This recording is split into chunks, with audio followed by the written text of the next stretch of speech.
नमस्कार साथियों, मिधास की कहानियाँ यूट्यूब चैनल में आपका स्वागत है। सेठ जी की परीक्षा। बनारस में एक बड़े धनवान सेठ रहते थे। वह श्री विष्णु भगवान के परम भक्त थे और हमेशा सच बोला करते थे। जब एक बार भगवान सेठ जी की प्रशंसा कर रहे थे, तभी माँ लक्ष्मी ने कहा, स्वामी, आप इस सेठ की इतनी प्रशंसा किया करते हैं, क्यों न आज उसकी परीक्षा ली जाए और जाना जाए कि क्या वह सचमुच इसके लायक है या नहीं। भगवान बोले, ठीक है, अभी सेठ गहरी निद्रा में है, आप उसके स्वप्न में जाएं और उसकी परीक्षा लें। अगले ही क्षण सेठ जी को एक स्वप्न आया। स्वप्न में धन की देवी लक्ष्मी उनके सामने आई और बोली, हे मनुष्य, मैं धन की दात्री लक्ष्मी हूँ।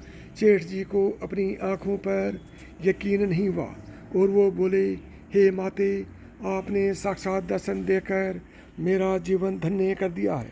बताइए, मैं आपकी क्या सेवा कर सकता हूँ। सेठ जी ने कहा, कुछ नहीं, मैं तो बस इतना बताने आई हूँ कि मेरा स्वभाव चंचल है और वर्षों से तुम्हारे भवन में निवास करते करते मैं उब चुकी हूँ और यहाँ से जा रही हूँ।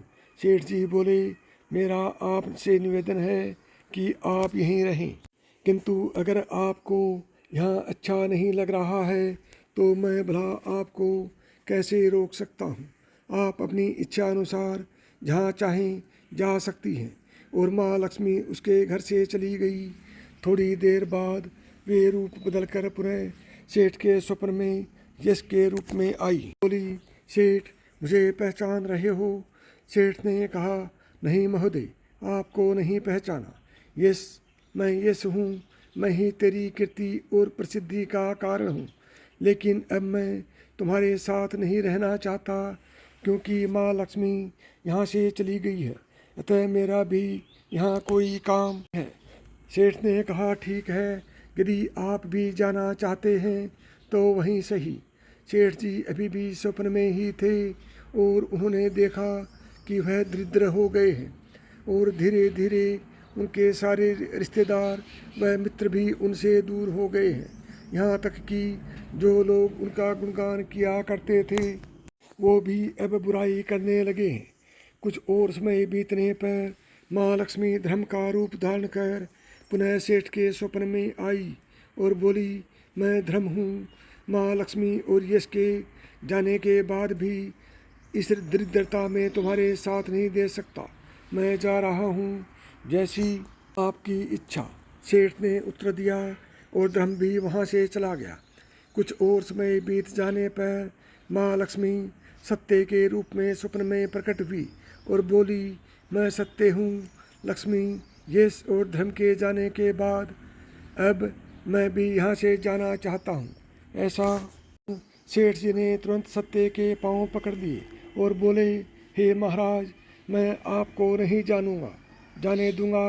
भले ही सब मेरा साथ छोड़ दें, मुझे त्याग दें, पर कृपया आप ऐसा मत करिए। सत्य के बिना मैं एक क्षण नहीं रह सकता।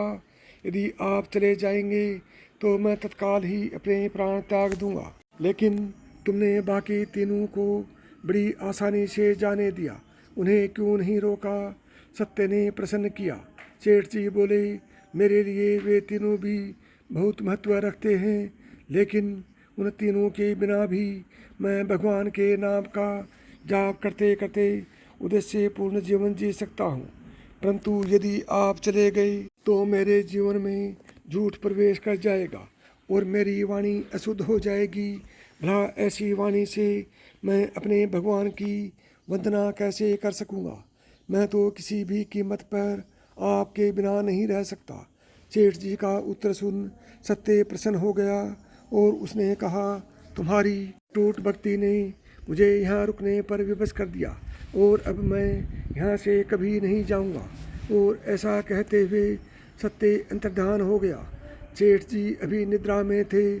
थोड़ी देर बाद स्वप्न में धर्म वापस आ गया और बोला, अब मैं तुम्हारे पास ही रहूँगा, क्योंकि यहाँ सत्य का निवास है। सेठ जी ने प्रसन्नतापूर्वक धर्म का स्वागत किया। उसके तुरंत बाद यश भी लौट आया और बोला, जहाँ सत्य और धर्म है वहाँ यश स्वतः ही आ जाता है। इसलिए अब मैं भी तुम्हारे साथ ही रहूँगा। सेठ जी ने यश जी की आव भक्त की और अंत में माँ लक्ष्मी आई। उन्हें देखते ही सेठ जी मस्तक होकर बोले, हे देवी, क्या आप भी पुनः मुझ पर कृपा करेंगी? अवश्य, जहाँ सत्य, धर्म और यश हो वहाँ मेरा वास निश्चित है। माँ लक्ष्मी ने उत्तर दिया। यह सुनते ही सेठ जी की नींद खुल गई। उन्हें यह सब सपन लगा, पर वास्तविकता में वह एक कड़ी परीक्षा से उत्तीर्ण होकर निकले। मित्रों, हमें भी हमेशा याद रखना चाहिए कि जहाँ सत्य का निवास होता है वहाँ यश, धर्म और लक्ष्मी का निवास स्वतः ही हो जाता है। सत्य है तो सिद्धि, प्रसिद्धि और समृद्धि है। साथियों, अपने जीवन में कभी भी सत्य का साथ न छोड़ें। जय जय श्री कृष्ण। जो